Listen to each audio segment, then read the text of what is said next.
Hola a todos, vamos a continuar ahora con el tema de sonido. Lo primero, hay que decir que el sonido es una onda, es una perturbación mecánica a un medio.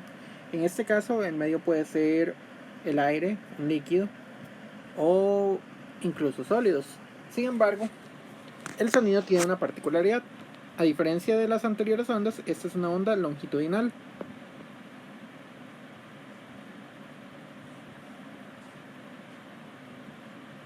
¿Eso qué quiere decir? Que la perturbación viaja en la misma dirección que el material perturbado, o en la misma dirección de perturbación. Por ejemplo, si un material va a empezar a oscilar en esta dirección, la onda va a viajar en ella. Al contrario de las ondas en cuerdas, que la parte del material como tal se movía de arriba para abajo, pero la onda viajaba siempre en una dirección perpendicular. Muy bien.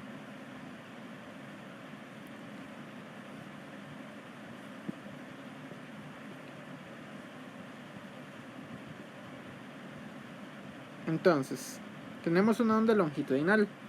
Lo primero sería determinar la forma de onda. Antes de eso, vamos a hablar un poquito de lo que es la rapidez del sonido en los materiales. La rapidez del sonido tiene una fórmula muy sencilla para un material.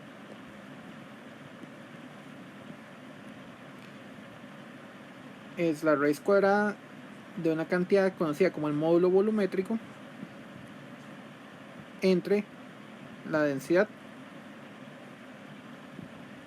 donde el B, que es el módulo volumétrico,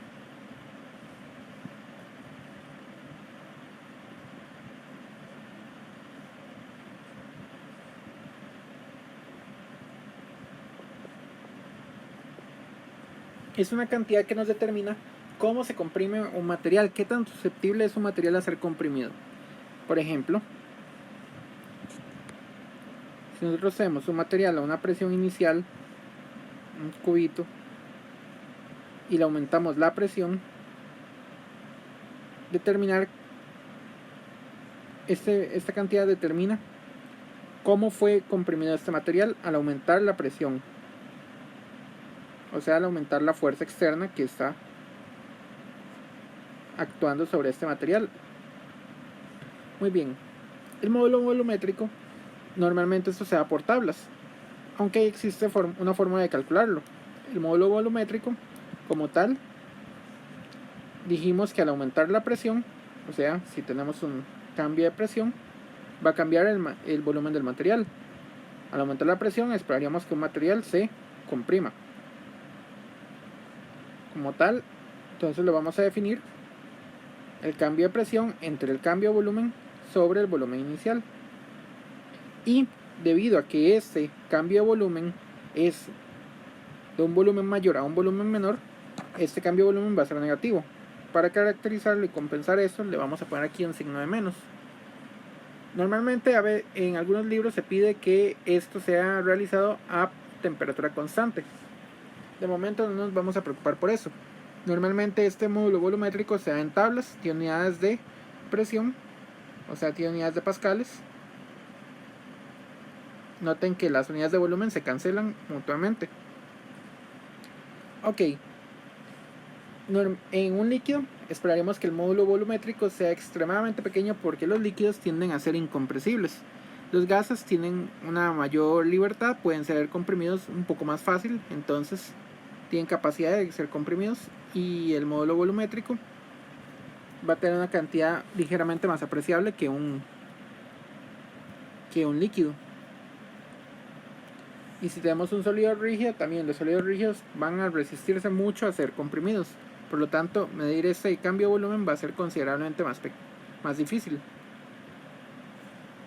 Muy bien, este módulo volumétrico normalmente se da en tablas. Si lo ocuparan en algún problema, eso es un dato que se da de un problema. Muy bien, entonces recordemos, módulo volumétrico entre la densidad nos daría la velocidad del sonido al cuadrado. Esto tiene una analogía muy fuerte con la rapidez de una onda en una cuerda.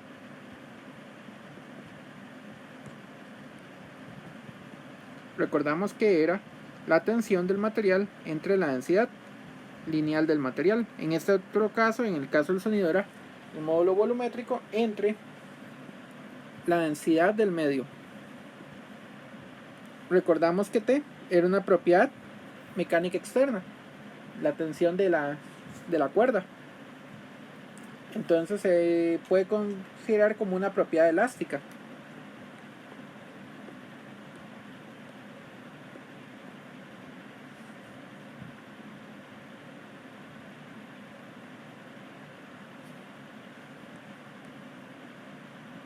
Mientras que μ era una propiedad inercial.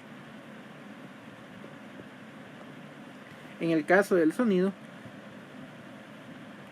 es una propiedad 100% elástica entre una propiedad inercial.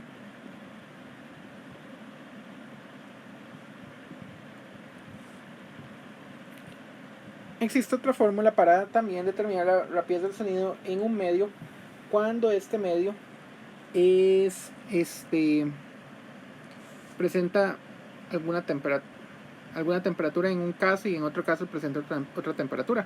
Es una fórmula que es considerablemente más útil. Bueno, antes de eso vamos a hacer el caso. Voy a limpiar la pizarra.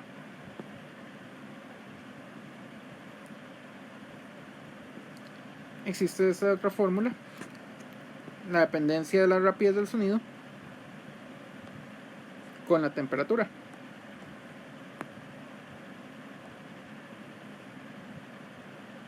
En este caso es una fórmula muy sencilla, 331 metros por segundo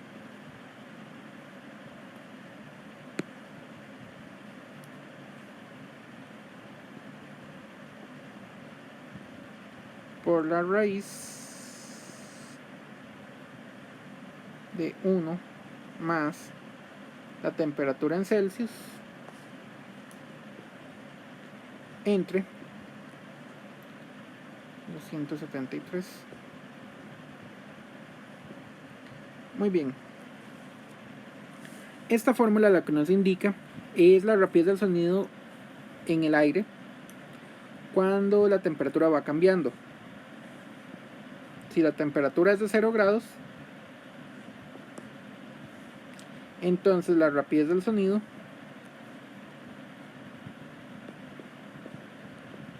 es de 331 metros por segundo. El libro da también otra temperatura importante, que son los 20 grados Celsius.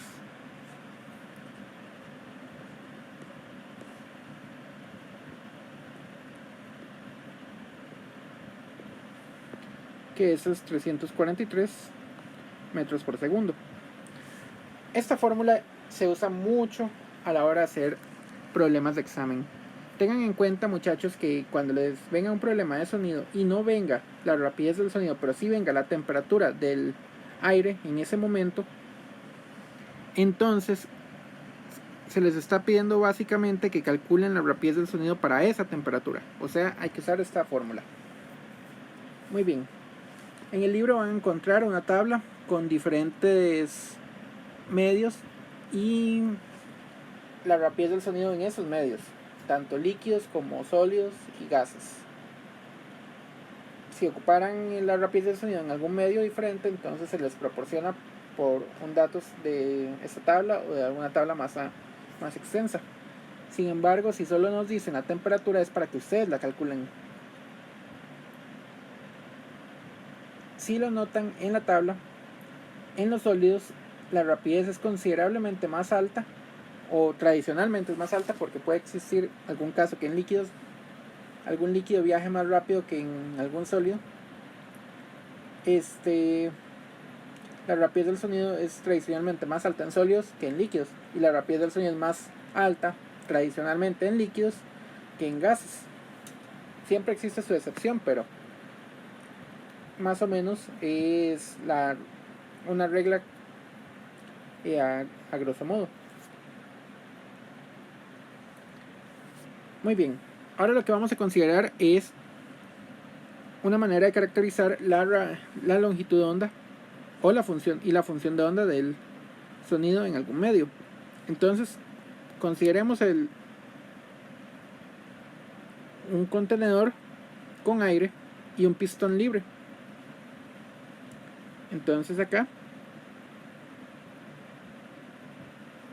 vamos a tener un aire, o sea, vamos a tener un gas, y lo que vamos a hacer es empujar rápidamente el pistón. Cuando lo empujamos muy rápidamente hasta cierto punto, esta zona va a generar una zona de compresión, donde el aire tiene una densidad mayor que en el resto del contenedor. Inmediatamente después de eso,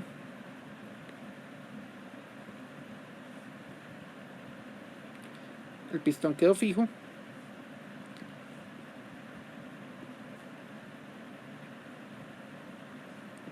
y esa zona de compresión se va a movilizar hacia su nueva dirección. Muy bien, con la rapidez del sonido dependiendo de la temperatura y del material en la que estemos presentes.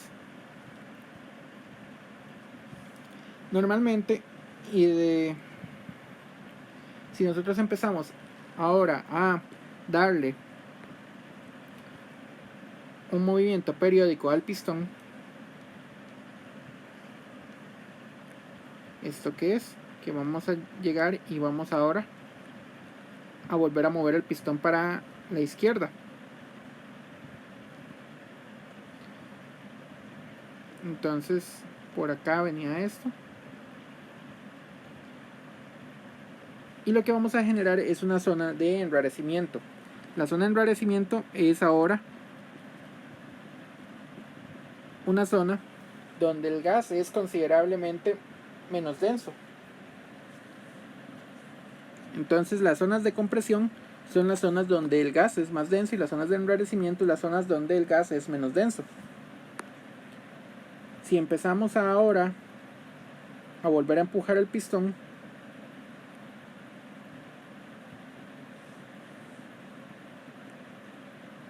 entonces generamos una zona de compresión y una zona de enrarecimiento. Entonces vamos a tener una serie de ondas de zonas de compresión y zonas de enrarecimiento mientras movamos el pistón de manera periódica. Entonces voy a limpiar la pizarra y el resultado final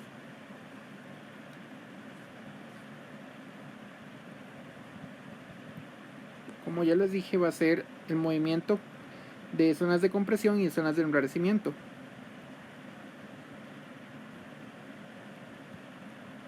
Perdón, esto me quedó muy grueso.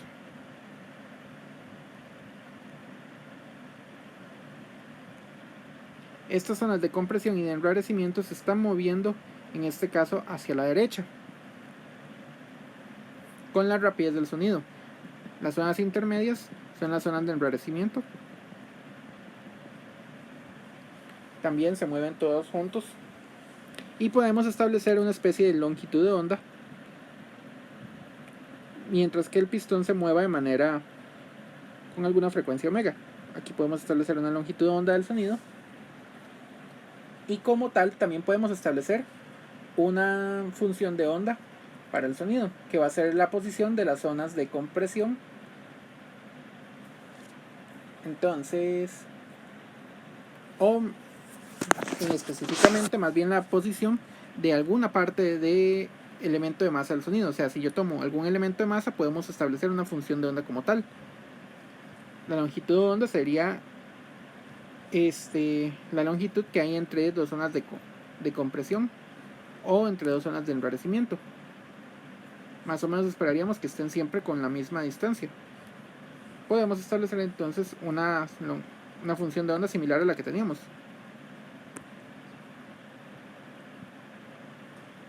S de x, t va a ser igual a una amplitud por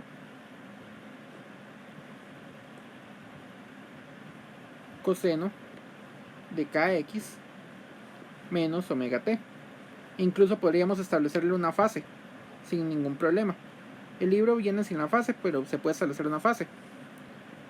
Normalmente a esta amplitud se le conoce entonces como la distancia máxima entre zonas de, perdón, ese máximo, perdón, la amplitud, en este caso es la amplitud de desplazamiento. El parámetro K es el número de onda y la frecuencia omega, la frecuencia angular que teníamos anteriormente. Noten lo siguiente: las zonas de compresión y de enrarecimiento están relacionadas también con la presión del gas, zonas de alta presión y de baja presión. Entonces también podríamos establecer zonas de una fórmula para el cambio de presión. Entonces el cambio de presión, delta P, va a tener un cambio de presión máximo, pero en este caso va desfasado 90 grados con respecto a la fórmula anterior, en seno de kx menos omega t más phi. Ya saben, podemos establecer la fase y si las condiciones son apropiadas, la fase puede ser igual a 0.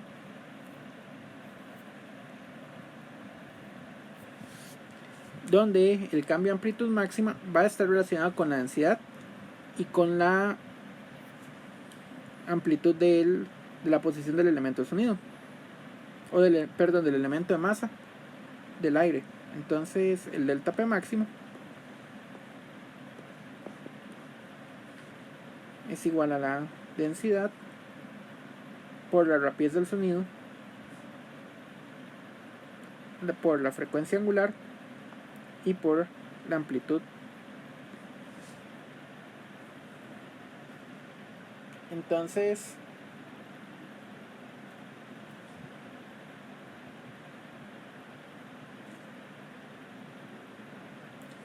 esto nos permite establecer dos fórmulas muy importantes para determinar la onda del sonido.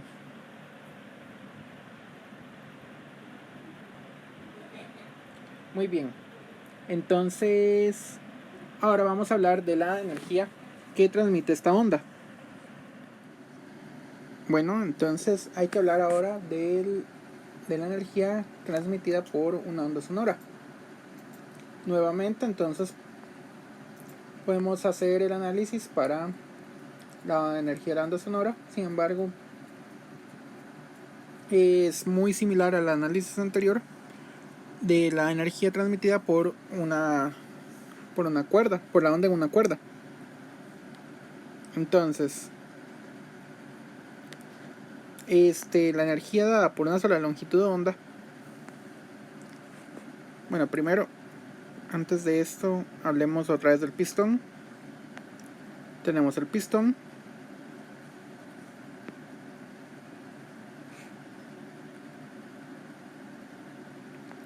De área transversal A.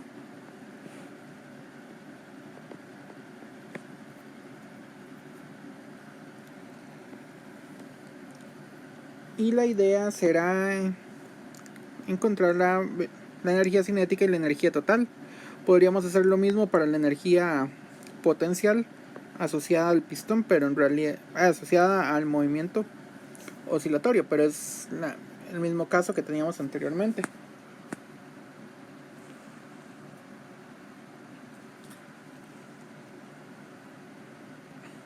Entonces, la energía de una sola longitud de onda está por un cuarto de la densidad por el área transversal por la frecuencia angular al cuadrado por la amplitud al cuadrado y por la longitud de onda.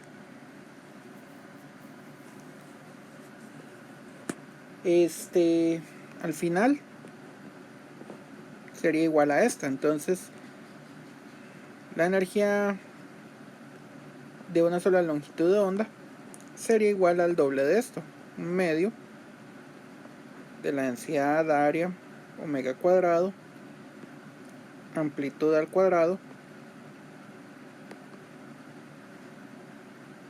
por lambda. Ok, noten que esto va a depender del área del pistón. En este caso vamos a tener que tener encerrados en un pistón, pero el aire como tal no está encerrado en ningún pistón. Esta expresión en realidad es 100% válida para otros casos y con ella vamos a poder establecer la potencia promedio de una onda. Entonces recordamos, en este caso le voy a poner una P con estilo para no confundirla con la P de presión.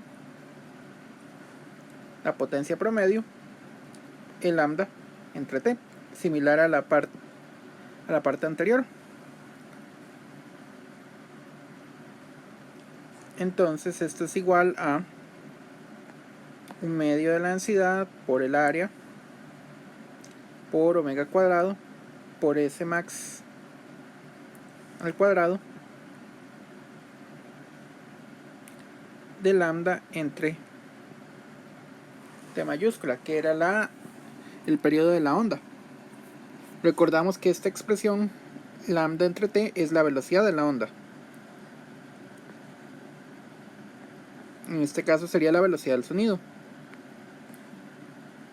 Medio de rho a por omega cuadrado por la amplitud al cuadrado por la velocidad del sonido. En este caso vamos a seguir teniendo el detalle de que la potencia promedio de la fuente de onda va a depender del área. Entonces podemos definir una nueva cantidad que no se elimine esta área, y esa cantidad va a denominarse la intensidad.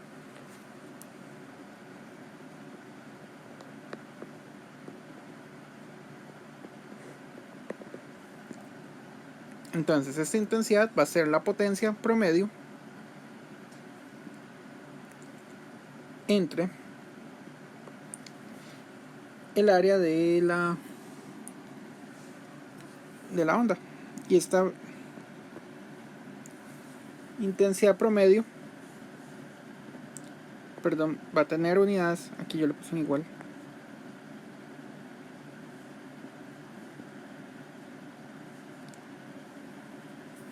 de watt sobre metro cuadrado.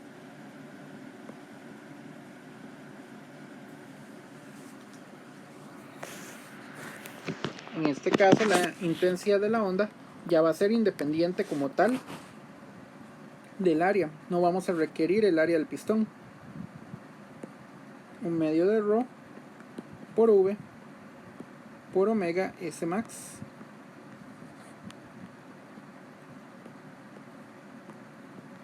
al cuadrado. Esta fórmula es muy importante, ya que esta sí es independiente de lo que resulta del área del pistón, y esto nos va a permitir medir información del sonido cuando no está encerrado el aire en una cámara de tipo pistón. Bueno, una cámara con un pistón. Muy bien. La intensidad también se relaciona con lo que es la presión. Recordemos que S max y el cambio de presión estaban relacionados. La amplitud del desplazamiento y el cambio máximo de presión. En este caso, la intensidad es igual a el cambio de presión máxima al cuadrado entre 2 veces la densidad por la velocidad del sonido. Muy bien. Ahora lo que vamos a considerar es un nuevo concepto llamado frente de ondas. Esta potencia como tal puede provenir de una fuente. En este caso teníamos el pistón, que era la fuente que estaba proporcionando la energía para formar la onda de sonido dentro del pistón, la que está generando las zonas de compresión y de enrarecimiento. Sin embargo, cuando nosotros no vamos a tener un pistón, sino solamente vamos a tener alguna especie como de bocina o parlante, y tenemos una cámara abierta, siempre podemos establecer la misma relación de la intensidad, que es igual a la potencia entre el área, y siempre vamos a tener una energía transmitida por una bocina. Entonces supongamos que tenemos una pequeña bocina acá, esta va a ser nuestra fuente. Esta fuente va a empezar a generar ondas esféricas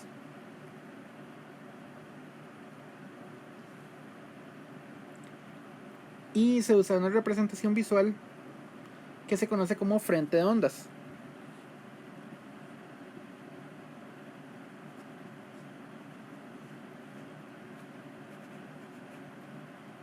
Todo este frente de ondas como tal tiene la misma fase. Este es un frente de ondas, el frente de ondas 1, el frente de ondas 2, el frente de ondas 3, etc. El frente de ondas 1, toda la parte que es 1, va a tener siempre la misma fase. Y vamos a decir que entre frente de ondas y frente de ondas hay una longitud de onda. Esta es una manera de representar visualmente la onda de sonido por una onda esférica. Podemos también tener ondas cilíndricas en el caso de que tuviéramos una línea de pequeñas bocinas o pequeñas fuentes de sonido. Muy bien. También se le puede denominar rayo a esta representación visual donde se dirigen hacia afuera de la fuente.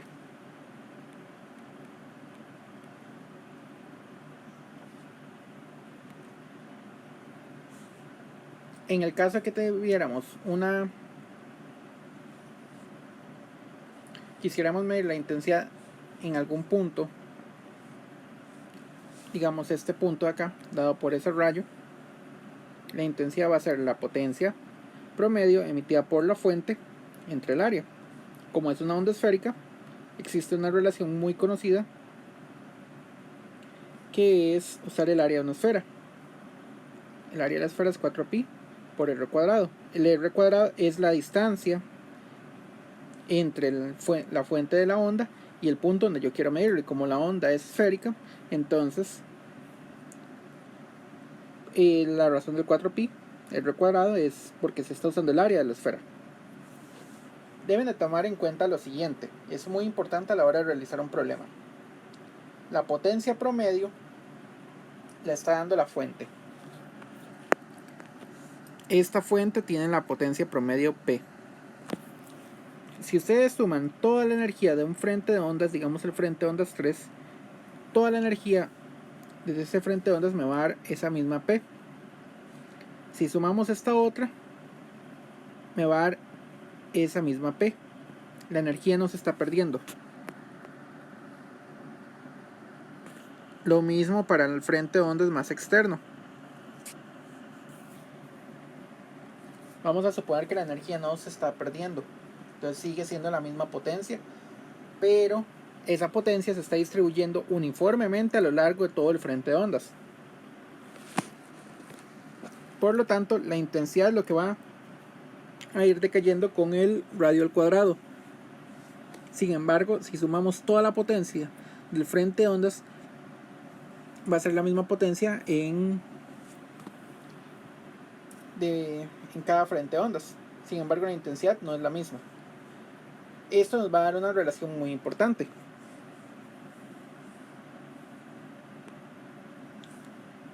Cuando vamos a tener dos frentes de ondas, aquí tenemos la fuente, aquí tenemos la distancia 1, y aquí tenemos la distancia 2. Cuando son ondas esféricas,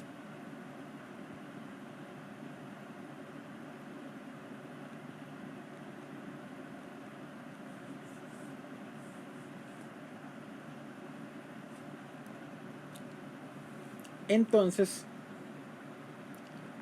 la intensidad del frente de ondas 1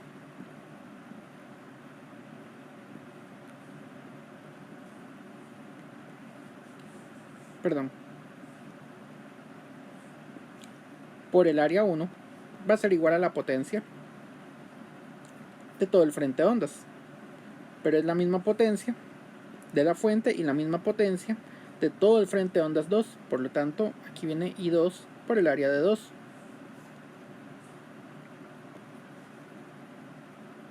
Esto nos implica que 4pi por la distancia 1 al cuadrado por la intensidad en el punto 1 es igual a 4pi R2 al cuadrado por la intensidad 2 al cuadrado.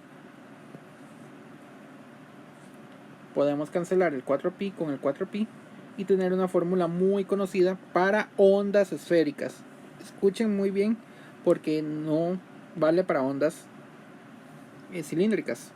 Si la geometría cambia, tiene que cambiar la fórmula. Pero cuando tenemos una bocina que podemos considerar como una fuente puntual de ondas, vamos a tener una conocida ley de los cuadrados de la onda. Noten que el frente de ondas 1 está acá, mientras que la distancia 1 está en el denominador. Muy bien.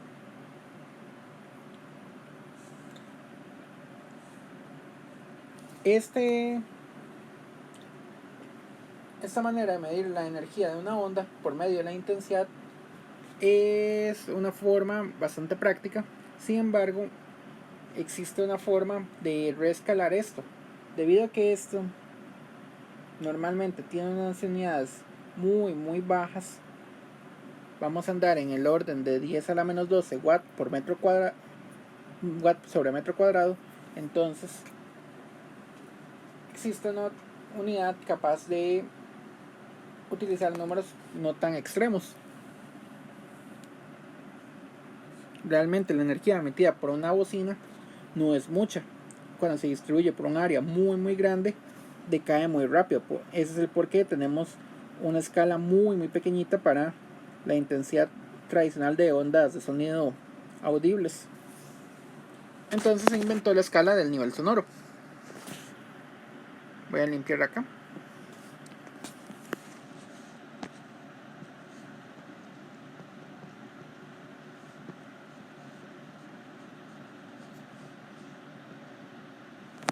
El nivel sonoro beta es una manera de reescalar esto a partir de una intensidad base.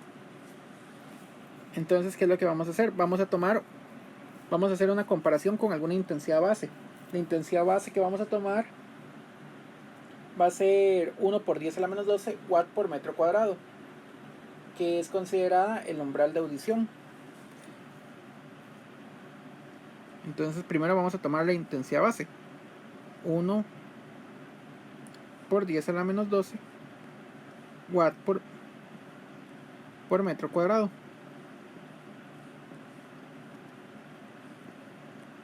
Entonces, esto está en el umbral de la audición, o sea, donde la mayoría de los humanos están a punto de dejar de escuchar. Muy bien. Entonces el nivel sonoro beta lo vamos a definir de la siguiente manera. Vamos a usar una escala logarítmica, 10 logaritmo decimal de la intensidad I entre I sub 0, donde I es la intensidad en cualquier otro punto que quisiéramos medir. Este se dice que tiene unas unidades de decibeles, aunque el decibel realmente es una manera de reescalar las unidades de la intensidad.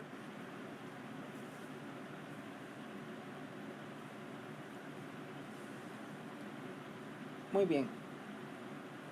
Resulta que los humanos, con un nivel de decibeles de más allá de 90, puede ser incluso hasta peligroso, de 90 decibeles. Y 120 decibeles ya está muy alto para la mayoría de humanos. Tradicionalmente se acerca mucho a la barrera del dolor.